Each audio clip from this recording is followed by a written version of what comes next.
Oui, oui. J'attends la notification.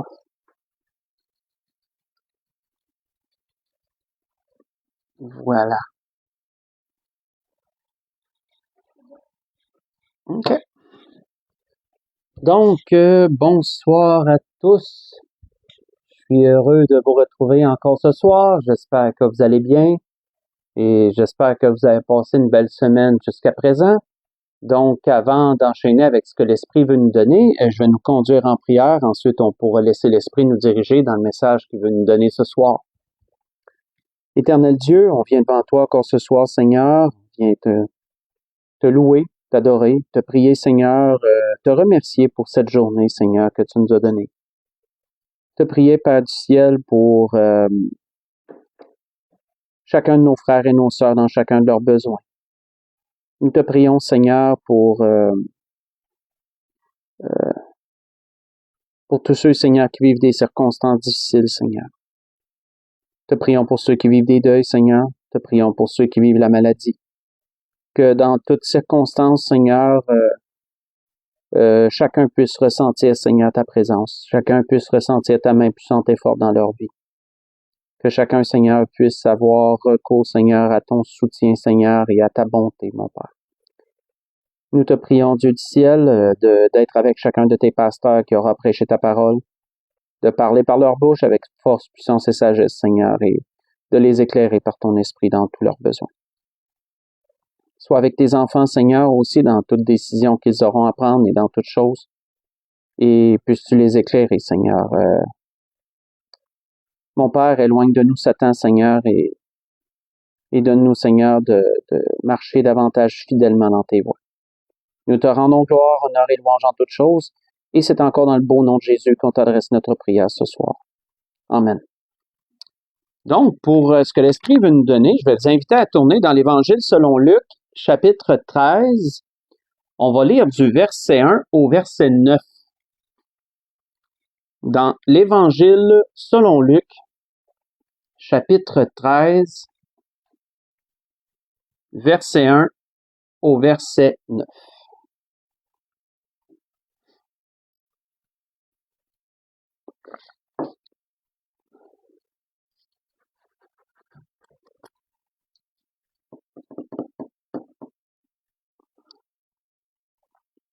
Donc, on voit qu'il est dit, en ce même temps, quelques personnes qui se trouvaient là racontaient à Jésus ce qui était arrivé à des Galiléens dont Pilate avait mêlé le sang avec celui de leur sacrifice. Il leur répondit, « Croyez-vous que ces Galiléens aient été de plus grands pécheurs que tous les autres Galiléens parce qu'ils ont souffert de la sorte? Non, je vous le dis. Mais si vous ne vous repentez, vous périrez tous également. Ou bien ces 18 personnes sur qui est tombée la tour de Siloé et qu'elle a tuées, croyez-vous qu'elles aient été plus coupables que tous les autres habitants de Jérusalem? Non, je vous le dis. Mais si vous ne vous repentez, vous périrez tous également. Il dit aussi cette parabole. Un homme avait un figuier planté dans sa vigne. Il vint pour y chercher du fruit, et il n'en trouva point. Alors il dit au vigneron, « Voilà 3 ans que je viens chercher du fruit à ce figuier, et je n'en trouve point. Coupe-le. Pourquoi occupe-t-il la terre inutilement? » Le vigneron lui répondit, « Seigneur, laisse-le encore cette année. Je creuserai tout autour et j'y mettrai du fumier. Peut-être à l'avenir donnera-t-il du fruit. Sinon, tu le couperas. » On va arrêter ici. Donc, dans ce que l'Esprit veut nous donner ce soir, dans un premier temps, un peu pour planter le synopsis, un peu pour introduire un peu le sujet, on voit que des gens racontent à Jésus une situation triste qui s'est passée pour certains Juifs qui avaient été mis à mort par les Romains et dont le sang avait été mêlé à leur sacrifice. Et on voit Jésus de leur répondre quelque chose d'assez cru et d'assez direct, on pourrait dire. Oui, Jésus pouvait être très direct. Jésus de leur dire, de leur donner deux situations. Jésus de poser une question par rapport à la situation-là, de dire, pensez-vous que ces gens-là étaient des pires pécheurs que d'autres parce qu'ils sont morts de la sorte? Parce que généralement, l'esprit humain pourrait le penser. On pourrait faire l'association que si tu es mort d'une façon aussi cruelle, ben probablement que tu étais un plus grand pécheur qu'un autre qui est mort d'une mort naturelle, mettons. Parce qu'on fait ce genre d'association-là et ce genre de jugement-là dans notre esprit humain. Mais Jésus dit non. Et Jésus donne le point important, si vous ne vous repentez, vous allez périr également. Et ensuite, Jésus de donner un deuxième exemple d'une autre situation tout aussi triste que la première, et de poser la même question, et ensuite de faire le même lien, de dire, je vous le dis, si vous ne vous repentez, vous périrez tous également. On voit que quand on connaît l'histoire, on sait que quand Jésus parlait en disant, quand Jésus disait vous périrez tous également, nous, on sait maintenant que Jésus faisait référence à la destruction du temple et à la destruction de Jérusalem, ainsi que le massacre et la déportation des Juifs, que tout cela serait causé par les Romains. C'était ça, si vous ne le saviez pas, c'était ça que Jésus annonçait d'avance lorsqu'il disait, si vous ne vous repentez, vous périrez tous également. C'était ce jugement-là que le Seigneur annonçait d'une façon très, très vague. Très, très vague. Mais on voit que Jésus, après, pour illustrer ses dires, apporte, comme il le faisait souvent, une parabole. Et la parabole, nous voyons 4 points qu'on peut relever de cette parabole-là. Premièrement, il y a l'homme à qui appartient la vigne. L'homme qui représente Dieu le Père. L'homme, le maître, autrement dit, le maître de la vigne, qui a un figuier dans sa vigne. Parce que vous savez, dans une vigne, généralement, ben c'est des plants de raisin qu'on sème. Mais on voit qu'il pouvait arriver aussi que dans une section, il y ait aussi d'autres arbres fruitiers dans la vigne. Et là, on voit que le Seigneur, dans sa parabole, nous parle d'un figuier qui avait été planté dans une vigne. Et ben l'homme en question constate une chose, qu'il y a un figuier, que ça fait longtemps qu'il est là, puis qu'il produit rien. Donc l'homme, c'est Dieu. L'homme, c'est Dieu à qui appartient la vigne, le maître de la vigne. On voit qu'il nous est parlé ensuite du figuier. Et on sait que le figuier représentait Israël.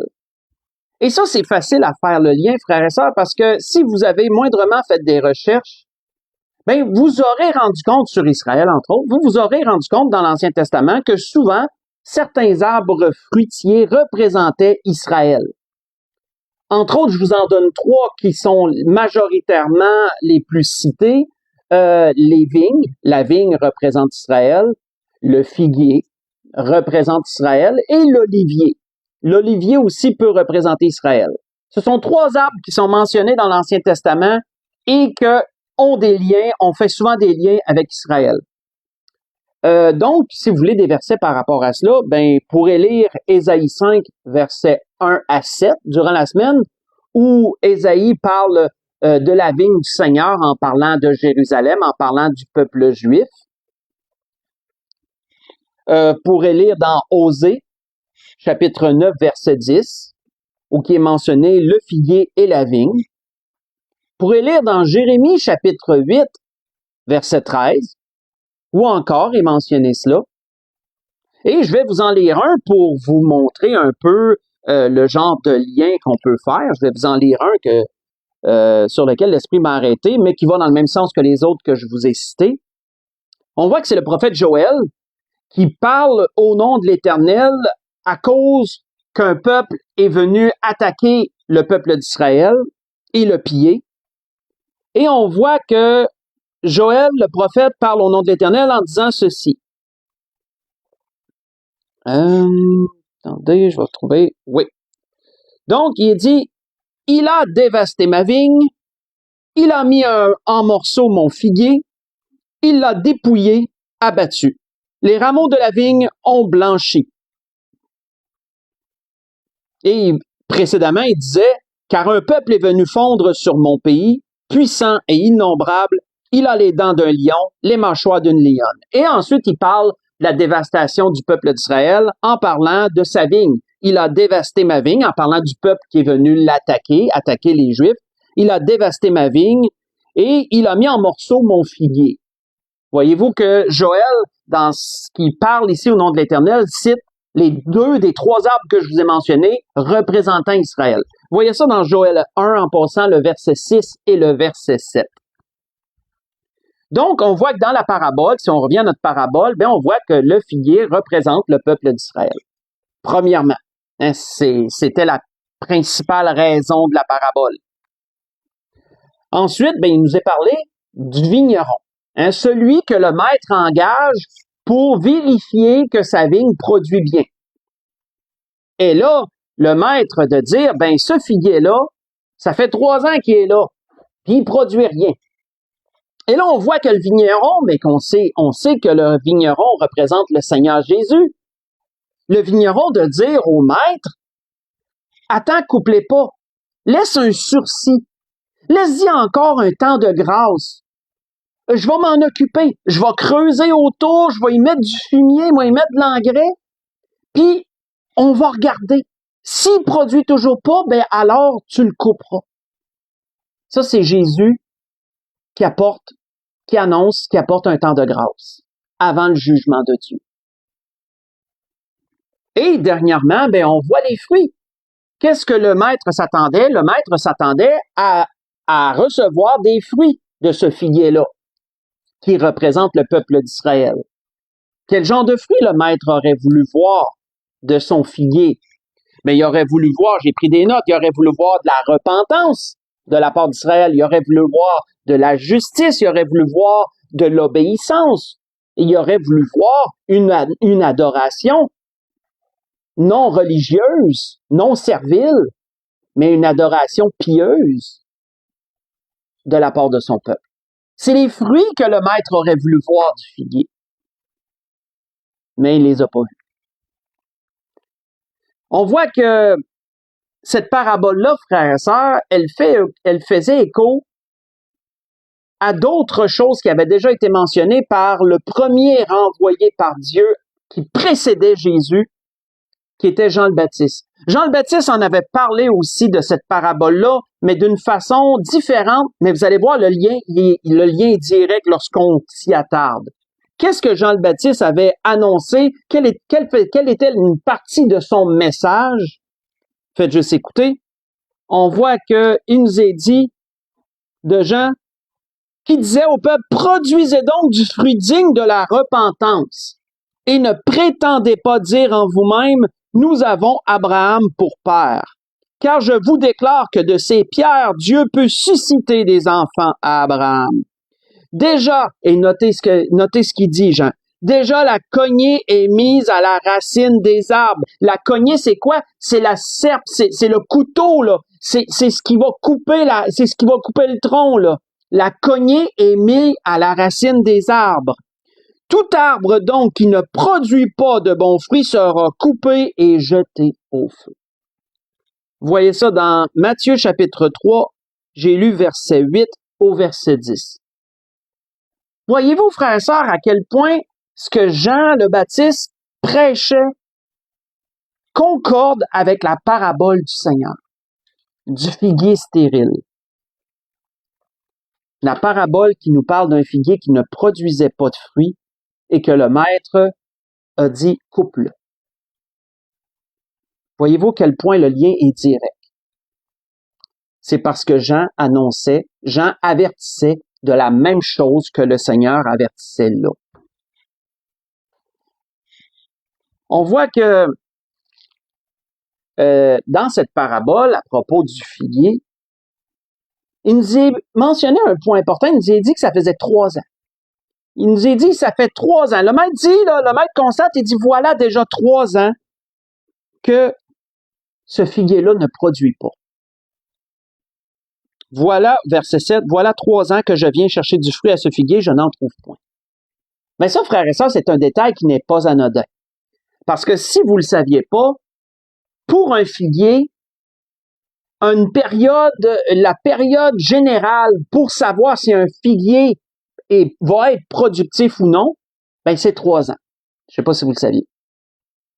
Dans les 3 premières années de vie d'un figuier, tu vas savoir s'il est productif ou pas. Si dans les 3 années, à partir du temps qu'il a été planté ou qu'il a poussé, si dans les 3 années qui va suivre, il n'a pas produit, ben c'est un figuier stérile. Sinon, tu aurais dû y trouver du fruit. Ça, on le sait quand on fait des recherches à propos du figuier. C'est particulier. Les 3 premières années démontrent si le figuier produit ou non. Donc, de là, on comprend que le commentaire du maître est pertinent. Ça fait 3 ans que je viens chercher du fruit puis j'en trouve pas. Donc, il est en train de dire, ben, ce figuier-là, il est stérile. C'est pas un bon figuier. Il occupe la terre pour rien. Moi, je l'ai pas planté là pour qu'il se fasse une parure. Je l'ai planté là pour qu'il produise quelque chose. Donc, c'est un point important. Et frères et sœurs, spirituellement, il y a un lien important à faire aussi. Parce que le Seigneur a œuvré, son ministère au Seigneur a duré combien de temps? Faites un lien. 3 ans. Le ministère du Seigneur a duré 3 ans. Ça a le rapport avec ces 3 années-là. Dieu, entre autres, a envoyé son Fils dans sa vigne pour voir si ce figuier produirait des fruits. Et on voit que Jésus, qui est le vigneron, qui a intercédé auprès du maître pour dire « coupe-les pas tout de suite, je vais l'engraisser, je vais y mettre du fumier ». Ben, frères et sœurs, c'est ce que Jésus a fait dans son ministère. Dans son ministère,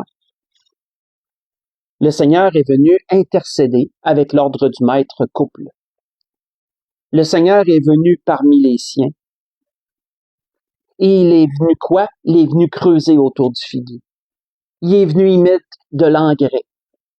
C'est quoi l'engrais? Ben, c'est l'enseignement. C'est c'est d'avoir prêché la bonne nouvelle du royaume des cieux. C'est d'avoir guéri les malades, d'avoir accompli des miracles. Toutes ces choses que Jésus a faites ont été de l'engrais que Jésus a mis alentour de ce figuier-là pour en espérant qu'il produise quelque chose. Et vous savez, le jugement du maître était juste. Le maître avait le droit de dire « Coupe cet arbre-là, il sert à rien dans mon champ, il sert à rien dans ma vie. » Mais malgré que l'ordre du maître était juste, puis que le vigneron a intercédé, ben le maître est rempli de, de compassion. Il décide d'attendre. Correct, on va y laisser le temps. Fais ce que tu as proposé, on va voir si ça va changer les choses ou non. Voyons-nous, frères et sœurs, à travers de la parabole, le travail du maître et le travail de Jésus, le vigneron. Très important, frères et sœurs, à comprendre. Dieu, frères et sœurs, est quelqu'un qui donne des temps de grâce. Et ça, l'apôtre Pierre en parlait. Sans quitter l'endroit, si vous voulez tourner avec moi dans 2 Pierre 3, allons voir ce qui est annoncé, allons voir ce qui nous est dit de la part de Pierre sur la miséricorde de Dieu et sur ce temps que Dieu donne. Dieu donne toujours des temps de grâce, des temps de probation, que je pourrais dire, des extensions avant un jugement. Dieu permet toujours qu'il y en ait. Parce qu'il y a toujours quelqu'un pour intercéder. On voit qu'il nous est dit dans 2 Pierre 3, versets 8 à 10. Pierre nous dit, « Mais il est une chose, bien-aimée, que vous ne devez pas ignorer. C'est que devant le Seigneur, un jour est comme 1000 ans, et 1000 ans sont comme un jour. Le Seigneur ne tarde pas dans l'accomplissement de sa promesse, comme quelques-uns le croient. Mais il use de patience envers vous, ne voulant pas qu'aucun périsse, mais voulant que tous arrivent à la repentance. Le jour du Seigneur viendra comme un voleur. En ce jour, les cieux passeront avec fracas, les éléments embrasés se dissoudront, et la terre, avec ses œuvres qu'elle renferme, sera consumée. Ça, frères et sœurs, ça s'en vient. Et le temps de grâce qui est présentement, là, où les moqueurs disent, ben, où c'est que c'est tout ce que le Seigneur a dit, tout ce que le Seigneur a annoncé comme jugement? Où c'est que c'est tout ça? Ça fait longtemps qu'on en entend parler, bon, on le voit pas. Un peu comme les extraterrestres, tu l'entends parler, mais tu les as jamais vus. Mais frères et sœurs, peu considèrent que c'est un temps de patience de la part de Dieu. C'est une extension, c'est un temps de grâce, c'est une probation avant le jugement qui s'en vient bientôt. Il y a un lien à faire là aussi. Si on revient à notre parabole, on voit que lorsque les Juifs ont rejeté leur Messie, qu'ils l'ont crucifié, ben à partir de ce temps-là, il y a eu une probation. Jésus est venu pour mettre l'engrais, pour donner une ultime chance aux figuiers. Et on voit que après sa mort et sa résurrection et son ascension, mais on voit que l'œuvre des disciples ont fait partie de ce temps de grâce, de ce temps de probation, d'extension que Dieu a donné avant le jugement. On voit d'ailleurs que dans le premier sermon que l'apôtre Pierre a prêché, l'apôtre Pierre revient un peu avec un message similaire au Seigneur et similaire à Jean le Baptiste.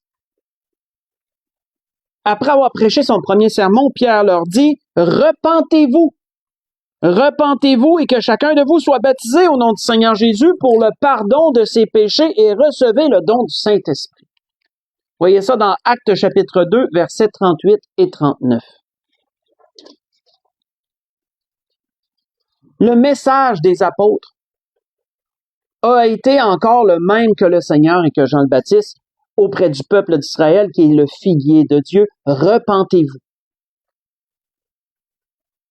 Et on voit qu'ils ont traité les apôtres comme ils l'ont voulu.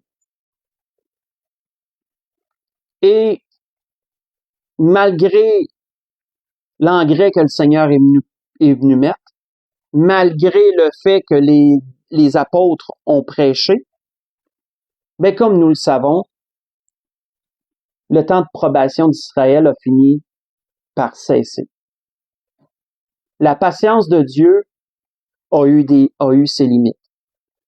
La patience du maître à qui appartenait la vigne et qui avait ce figuier-là qui ne produisait plus rien, qui ne produisait rien, a eu des limites.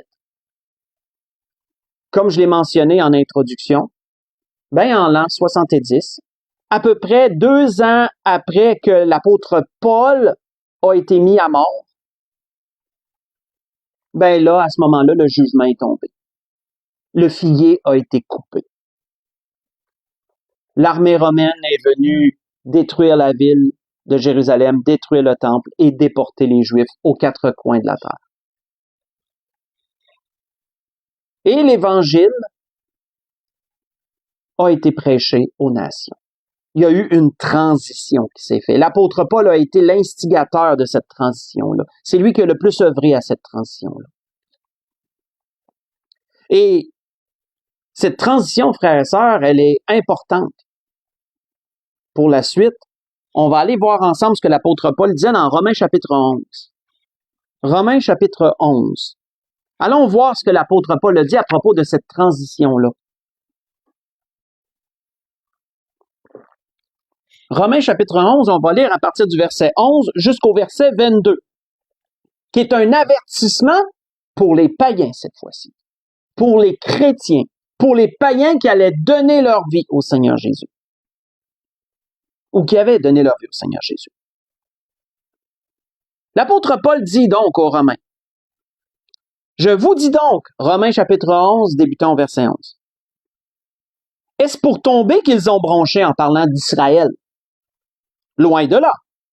Mais par leur chute, le figuier qui a été coupé, comme le Seigneur voulait prévenir, là, comme le vigneron est venu intercéder, puis qui avait dit au maître, ben, si ça marche pas, coupe-les. Et c'est ce que le maître a fait. Et là, l'apôtre Paul dit, leur chute, afin qu'ils soient, loin de là, mais par leur chute, le salut est devenu accessible aux païens, afin qu'ils soient excités à la jalousie. Or, si leur chute a été la richesse du monde, et leur amoindrissement la richesse des païens, combien plus en sera-t-il quand ils se convertiront tous? Parce qu'on sait qu'un jour, les Juifs vont se tourner vers le Messie qu'ils ont rejeté. La génération qui va vivre les malheurs, là, celle dans laquelle on est, là, de Juifs, là, ils vont se tourner un jour vers leur Messie. Ça, c'est annoncé, ça, dans la Bible. Je vous le dis, disait Paul, à vous, païens, en tant qu'apôtre des païens, je glorifie mon ministère, afin que s'il est possible d'exciter la jalousie de ceux de ma race et d'en sauver quelques-uns. Car si leur rejet a été la réconciliation du monde, que sera leur réintégration sinon le passage de la mort à la vie?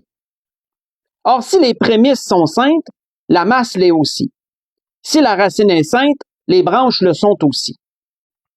Mais quelques-unes des branches ont été retranchées, et si toi qui étais un olivier, là voyez-vous que c'est l'arbre fruitier qui représentait Israël, devient aussi représentatif de l'Église. C'est particulier, cela. L'Église, maintenant, a également cette association-là au figuier, à l'olivier, mais sauvage. L'apôtre Paul dit, si toi qui étais un olivier sauvage, tu as été hanté à leur place, ou greffé, qu'on pourrait dire, et rendu participant de la racine nourricière de l'olivier, ne te glorifie pas aux dépens de ses branches. Si tu te glorifies, sache que ce n'est pas toi qui portes la racine, mais c'est la racine qui te porte. Il y a un respect à avoir envers le peuple d'Israël malgré tout. Tu diras donc, les branches ont été retranchées, afin que moi, je sois hanté. Cela est vrai. Elles ont été retranchées pour cause d'incrédulité, et toi, tu subsistes par la foi. Ne t'abandonne pas à l'orgueil, mais crains. Car si Dieu n'a pas épargné, et ça c'est un point important, frère, si Dieu n'a pas épargné les branches naturelles, il ne t'épargnera pas non plus. Considère donc la bonté et la sévérité de Dieu. Sévérité envers ceux qui sont tombés et bonté de Dieu envers toi. Si tu demeures ferme dans cette bonté, autrement, tu seras aussi retranché. On va arrêter ici. Frères et sœurs, il y a une chose qu'on doit comprendre. La parabole que le Seigneur a donnée du figuier stérile, elle représente premièrement le peuple d'Israël. Sans équivoque, sans équivoque. Elle représente premièrement le peuple d'Israël. Mais par extension, elle représente également l'Église du Seigneur. Et elle représente également chacun des chrétiens, chacune des personnes qui donnent leur vie au Seigneur Jésus et qui sont plantés dans la vigne de Dieu, qui sont plantés comme des figuiers dans la vigne de Dieu. Chaque chrétien est représenté par ce figuier que Dieu a planté dans sa vigne, qui est l'Église. Dieu va s'attendre de la même chose que le peuple d'Israël. De chaque chrétien, Dieu va s'attendre à la même chose, à y retrouver du fruit. À partir du temps qui est planté, Dieu va s'attendre à y retrouver du fruit. Il va y s'attendre à ce qu'il y ait une croissance et qu'éventuellement, il y ait une fruitation, je sais pas trop si le mot, là, pour dire que ça va porter des fruits éventuellement. Dieu s'attend à avoir des fruits tels que la foi sincère, l'amour, la sainteté, la miséricorde, etc. Encore là, faites référence aux fruits de l'esprit mentionnés par l'apôtre Paul aux Galates, dans Galates 5, verset 22. On y revient souvent dernièrement sur ça. Mais encore là, faites référence encore là à ces fruits-là. La patience de Dieu, frères et sœurs, elle est grande. Comme on l'a vu envers le peuple d'Israël, la patience de Dieu est grande. Dieu s'attend à avoir des fruits de chacun des chrétiens. Et si Dieu en trouve pas, ben on a un intercesseur. Hein, Jésus-Christ, qu'est-ce qu'il va faire? Il va faire la même chose qu'avec le peuple d'Israël. Il va faire la même chose pour chaque chrétien. Il va dire au maître, laisse-moi creuser alentour. Laisse-moi y mettre un peu d'engrais. Puis on voit que Dieu va permettre que on ait des avertissements, qu'on ait de l'enseignement, qu'on ait des exhortations. Il va permettre qu'on ait des épreuves, qu'on ait des corrections, qu'on ait des prédications. Et toutes ces choses servent d'engrais pour stimuler la production d'un fruit. Mais comme on le vit avec le peuple d'Israël, la patience de Dieu peut avoir des limites envers chaque chrétien. Oui, la patience de Dieu peut avoir des limites. Et ça fait peur quand on y pense. On voit que si après tout ça,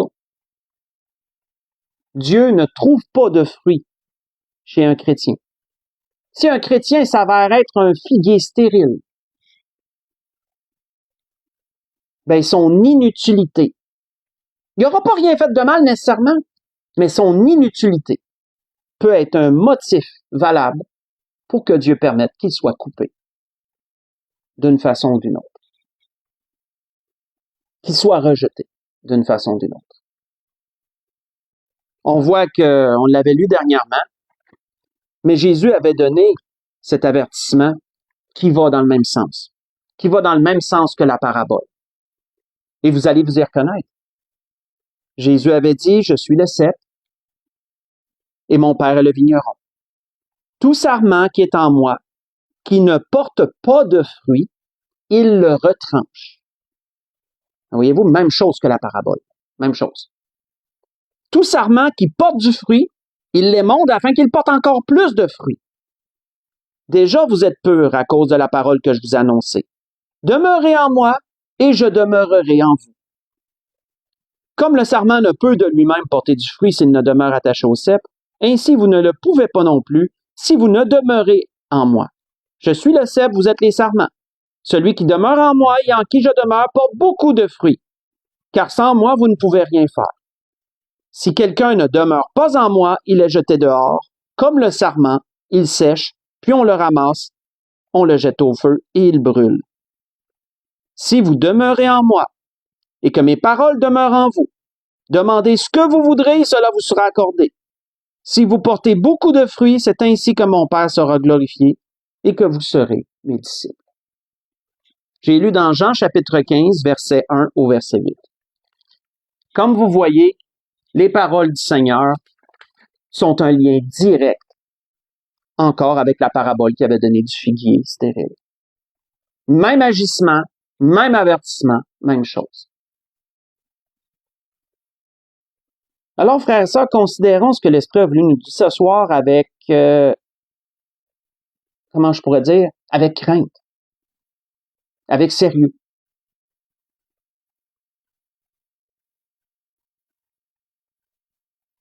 Parce que une vie chrétienne, ça doit être une vie fructueuse. Et je vous le rappelle, c'est quoi porter du fruit chez un chrétien? C'est pas nécessairement de devoir faire des actes extraordinaires pour que tout le monde dise « Wow! Hey, ça, c'est un chrétien! » Alors, il y en a que oui. Mais c'est quoi porter du fruit pour le Seigneur? C'est un chrétien qui vit dans l'amour, malgré tout ce qui va y arriver. Qui va vivre dans le pardon, malgré tout ce qui va y arriver. Qui va vivre dans la paix. Qui va vivre dans l'harmonie. Qui va être tempérant, patient, etc. Tous les fruits de l'esprit, là, que tu les vois toujours là, chez le chrétien. Tu les vois tout le temps, là. Ben, c'est du fruit qu'il porte constamment. Mais quand tu vois des chrétiens qui vivent comme le monde, qui sont intempérants, qui ne pardonnent pas, remplis de jugement, de méchanceté, que tu vois toutes ces choses qu'il ne devrait pas se retrouver chez un chrétien, ben ça, c'est un figuier qui devient stérile. C'est un figuier qui ne porte plus de fruits. Et le Seigneur va s'arranger pour essayer de stimuler la production. Mais si tout cela fonctionne pas, Dieu peut juger. Dieu peut se décider que ce figuier soit coupé d'une façon ou d'une autre. C'est ce que le Seigneur disait également à propos des sarments. Ceux qui ne portent pas de fruits, le Père les coupe, les monte, afin qu'ils portent encore plus de fruits, que le restant porte encore plus de fruits.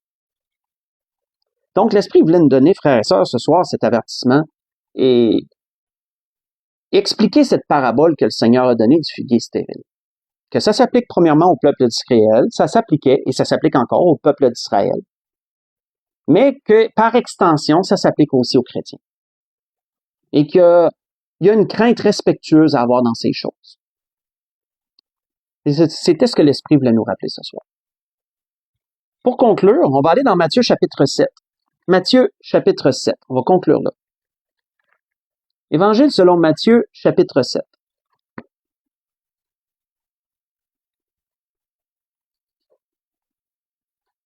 Encore un autre enseignement du Seigneur et vous allez voir que ça va encore dans le même sens. Et on va conclure là-dessus. Le Seigneur fait encore ce commentaire-là. Il l'avait fait précédemment, du moins. On voit que dans le Sermon sur la montagne, dans les enseignements qu'il a donnés, le Seigneur dit « Gardez-vous des faux prophètes ». Matthieu chapitre 7, verset 15, si je ne l'avais pas mentionné, verset 15 au verset 20. On va conclure ici. Le Seigneur dit « Gardez-vous des faux prophètes. Ils viennent à vous, en vêtements de brebis, mais au-dedans, ce sont des loups ravisseurs. Vous les reconnaîtrez à leurs fruits. Cueille-t-on des raisins sur des épines ou des figues sur des chardons? Tout bon arbre porte de bons fruits, mais le mauvais arbre porte de mauvais fruits. Un bon arbre ne peut porter de mauvais fruits, ni un mauvais arbre porter de bons fruits. Tout arbre qui ne porte pas de bons fruits est coupé et jeté au feu. C'est donc à leurs fruits que vous les reconnaîtrez. La grâce que je nous souhaite à tous, frères et sœurs. Méditons sur notre vie. Sommes-nous encore fructueux pour le Seigneur? Est-ce que les attributs de l'Esprit, dans Galates chapitre 5, verset 22, est-ce qu'on les retrouve dans notre vie? Sommes-nous des gens qui portons le fruit de l'Esprit? Les fruits de l'Esprit. Et si on se rend compte qu'on porte aucun de ces fruits-là, ben à ce moment-là, repentons-nous. On devrait se repentir tout le temps, on devrait mener une vie de repentance. Parce qu'on ne veut pas, on pêche toujours d'une façon ou d'une autre. Et c'était le message du Seigneur. Notez que c'était le message de tous ceux qu'on avait à soir. Jean le Baptiste, Jésus, les apôtres, l'apôtre Paul. C'était toujours ça qui revenait, repentez-vous. Parce que ça fait partie des fruits que le Seigneur va s'attendre à retrouver, ça. La repentance.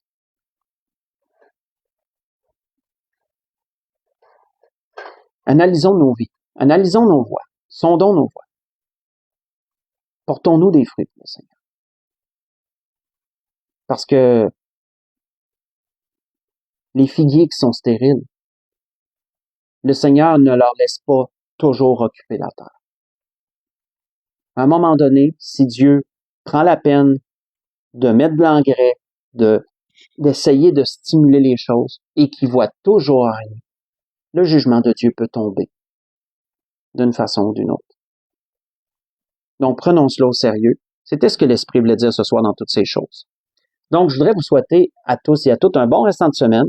Que le Seigneur vous bénisse, qu'il vous dirige en toutes choses, en tous vos besoins.